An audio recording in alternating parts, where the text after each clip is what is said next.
Hi, I'm Becky. Hi, I'm Donna. And we are from Louisville, Kentucky, at Germantown, Snitzelberg, at the Dainty contest. Looking at Louisville. Looking at Louisville.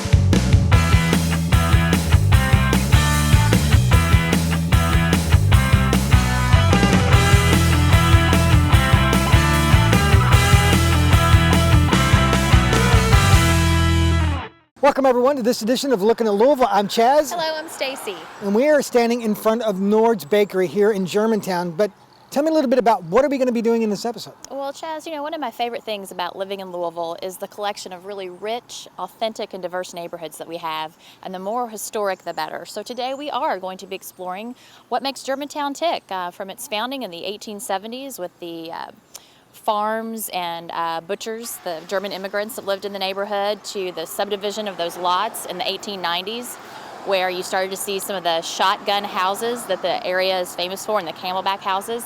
In fact, this area is now the largest collection of shotgun homes in America. Wow. We're gonna do a little shopping, we're gonna do some bar crawling, and we're gonna check out a lot of great restaurants too. A lot of great restaurants, and you're right, we started our morning right with the maple bacon donut. And we also are going to check out the Dainty Festival, which is an annual event every July in the heart of Germantown, which we're going to go to and check out as well.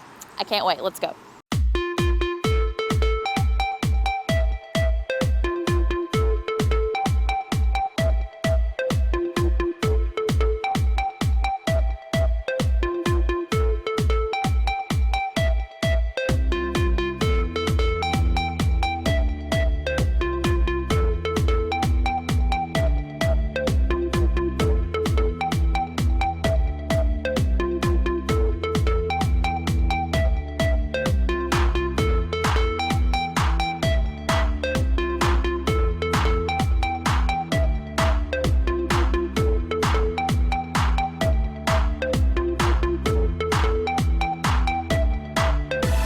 We are here at Greenhouse with the owner, Daniel Duncan. And Daniel, just give us an idea of how this got started and tell us a little about your shop.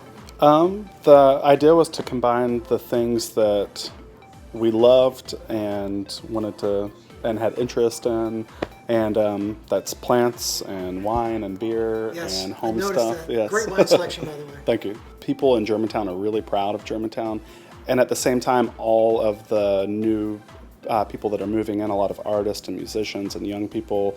It's really kind of probably one of the last gentrified neighborhoods in the city. So you're getting people that can afford to buy houses, and they're coming in here and they're making it their neighborhood also, and they're just as proud of it too.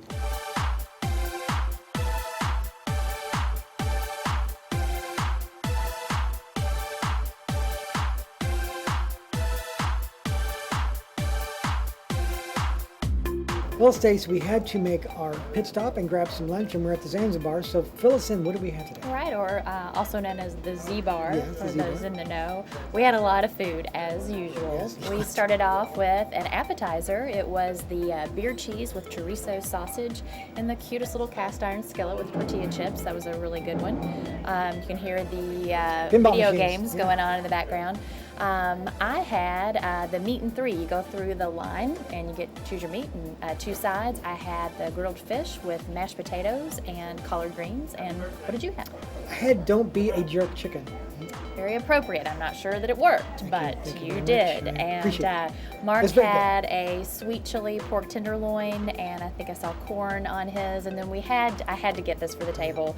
We had the hot brown skillet mac and cheese. Oh, that was it was awesome. with Awesome. pasta, turkey, the Mornay sauce, bacon, and grilled tomatoes. I always have to get a riff when I see a hot brown. It was delicious. And then we also had a slew. Oh, I don't even know where to Desserts. start. I have to look at my menu again. We had one of their signatures, the Death Star cookie, which was a freshly baked gosh. chocolate chip cookie. Again, in that cast iron skillet, just holds the heat the whole time, with a big scoop of vanilla ice cream with hard chocolate topping over that. And we had that cheesecake. We had the cheesecake of the day, and we also had one of their signatures, the bourbon bread pudding, and it had a twist to it. This was made with some of the donuts we had this morning, not the ones, they were anthemic, but from Nord's Bakery, which was a clever little twist on that. I've never seen that. Well, the Z-Bar is a great place. It's a great place to come and eat. Lots of great bands. Many touring bands come through here, and it's just Even My Morning Jacket has played here before, we heard from the owner. And if you're into old pinball machines or old games like video games, they have a ton of them, a slew of them here. that you can't go and find anywhere else. These are very collectible, and it's just got a very warm place. The posters around here, the atmosphere. Neighborhood feel. It's a cool place. Check it out.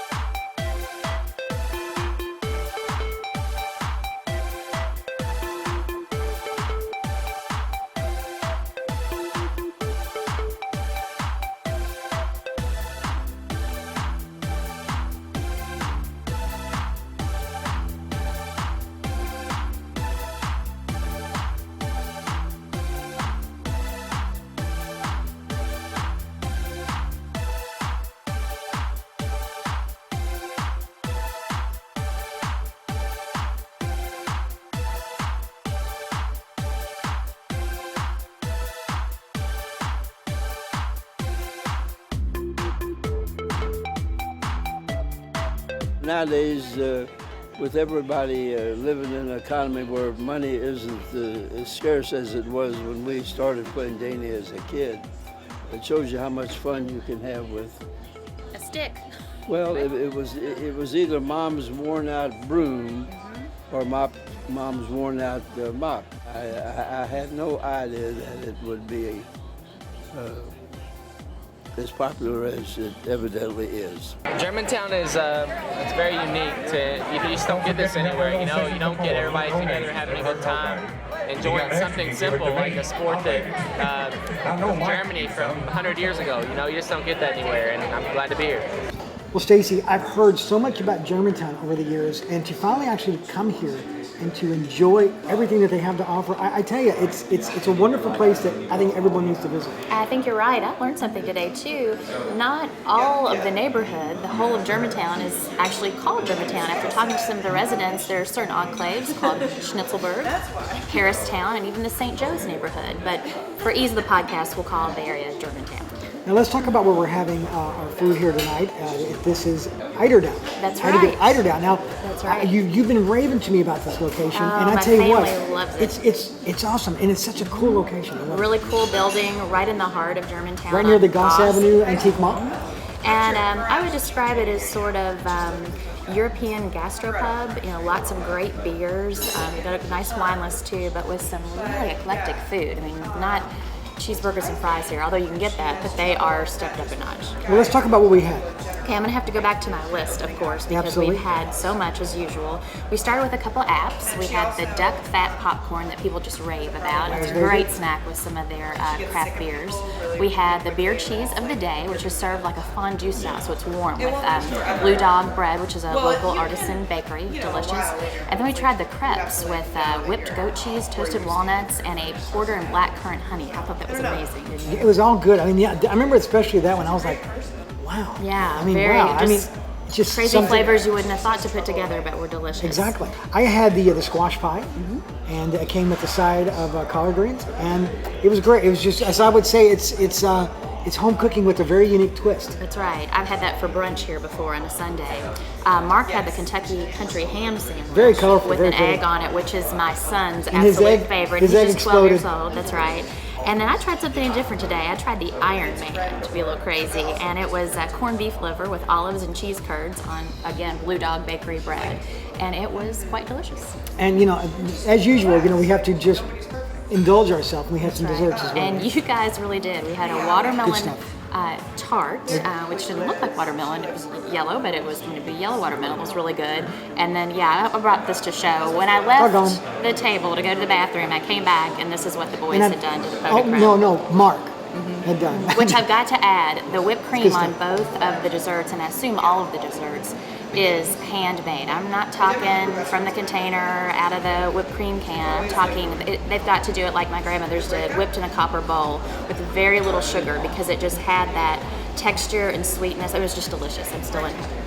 So for more information, all you have to do is go to the website, go to Louisville.com. You can send us an email, podcast@go-to-Louisville.com, or you can do a search in Facebook for Louisville, Kentucky, and you can also find us in YouTube and in Twitter.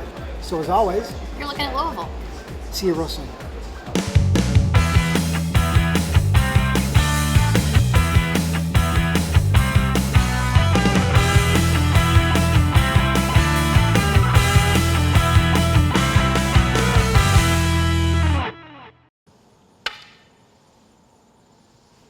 There you go. Hey!